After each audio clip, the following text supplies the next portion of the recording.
Hi friends, இன்னைக்கு சுவையான பருப்பு உருண்டை குழம்பு செய்வது எப்படின்னு பார்க்கலாங்க. அதுக்கு தேவையான பொருட்கள் பார்த்தீங்கன்னா வெங்காயம், தக்காளி, பூண்டு, கருவேப்பிலை, சின்னதாக அரிஞ்சு வச்சிருக்க வெங்காயத்தை, கொத்தமல்லி தழை, கடலைப்பருப்பு 2 மணி நேரம் ஊற வச்சிருக்கேன். அது கூட காஞ்ச மிளகாய் போட்டு வச்சிருக்கேன். கடுகு, சீரகம், வெந்தயம், மிளகாய்த்தூள் நான் 3 ஸ்பூன் போட்டிருக்கேன். சோம்பு, இஞ்சி, பூண்டு, உப்பு, இதை வச்சு பருப்பு உருண்டை குழம்பு செய்யலாம். ஃபர்ஸ்ட் ஒரு ஜார்ல இந்த காஞ்ச மிளகாய் மட்டும் ஃபர்ஸ்ட் எடுத்து போட்டுக்கலாங்க.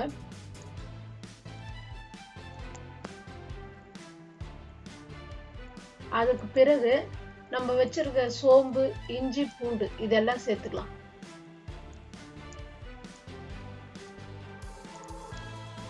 அது கூட கடலைப்பருப்பு கொஞ்சம் கொஞ்சமா போட்டு அரைச்சிக்கலாம். நம்ம சேனலை சப்ஸ்கிரைப் பண்ணாம இருந்தீங்கன்னா நம்ம சேனலை சப்ஸ்கிரைப் பண்ணுங்க, லைக் பண்ணுங்க, ஷேர் பண்ணுங்க. இப்போ அரைச்சி எடுத்துட்டு வந்தாச்சு. இப்போ கொரகொரப்பான ஸ்டேஜ்ல எடுத்துட்டு வந்துடணும். ரொம்ப மைய அரைக்க கூடாது. அது கூட வெங்காயத்தை சேர்த்துக்கலாம்.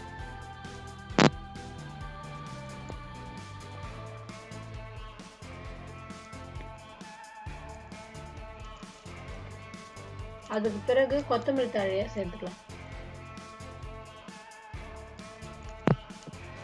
கருவேப்பிலையை கொஞ்சம் போட்டுக்கலாம்.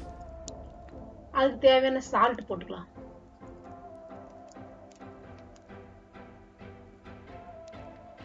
கடலைப்பருப்பு நான் 150 கிராம் ஊற வச்சேங்க.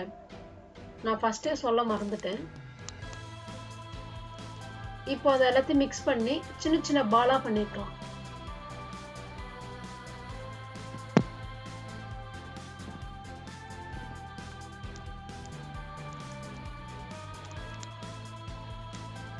இந்த உருண்டை ரொம்ப அழுத்தம் பிடிக்க கூடாது. ஏன்னா மிதமான இதுதான் இருக்கும். ரொம்ப போஸ்ட் பண்ணி இது பண்ணா கல்லு மாதிரி ஆயிடும். அதனால கொஞ்சம் மெதுவா தான் பிடிக்கணும்.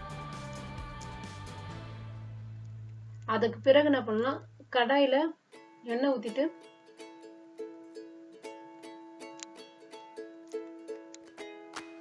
நம்ம வச்சிருக்கிற கடுகு, சீரகம், வெந்தயம் இது எல்லாத்தையும் போட்டு பொன்னிறமா வதக்கலாம். இதெல்லாம் கொஞ்சம் லோ ஃப்ளேம்ல வைங்க. ஏன்னா வெந்தயம் கருப்பாயிடும்.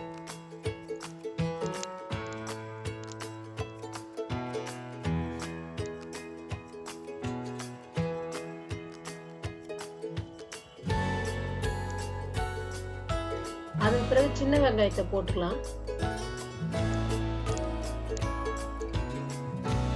அதுவும் ரொம்ப வதங்கக்கூடாது. பொன்னிறமா வதங்கட்டும்.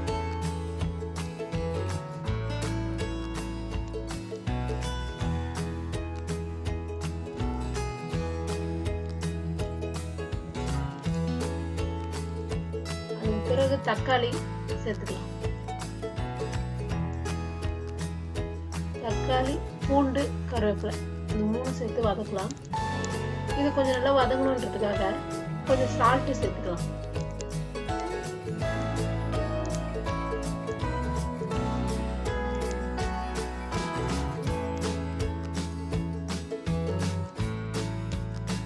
நான் கொஞ்சம் தான் சேர்த்துக்கிறேன். அது வதங்கத்துக்கு மட்டும்தான் சேர்த்துக்கிறேன்.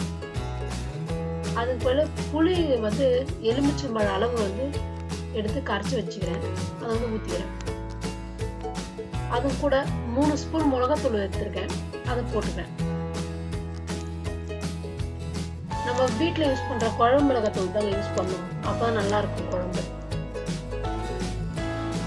அது தேவையான சால்ட். இதை மிக்ஸ் பண்ணிட்டு செக் பண்ணி பாருங்க, புளிப்பு அதிகமா இருக்கா, காரம் அதிகமா இருக்கான்னு சொல்லிட்டு உங்களுக்கு தேவைக்கு ஏற்ற மாதிரி போட்டுக்கோங்க. கொஞ்சம் லைட்டா நல்லா கொதிச்சுட்டோன்னே ஃப்ளேமை லோ ஆக்கிட்டு சின்ன சின்ன பாலை அந்த பாலை உருட்டணும் இல்லையா, அதை எடுத்து அதில் போடலாம். பொறுமையா தான் போடணும். ரொம்ப ஃபாஸ்டா போட்டா கரைஞ்சிடும். ஏன்னா நம்ம லைட்டா பிடிச்சிருக்கோம்ல, அதனால.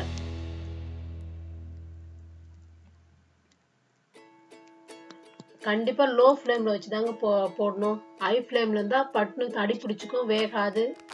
அதே மாதிரி இருக்கு. அதனால லோ ஃப்ளேம்ல வச்சுதான் போடணும்.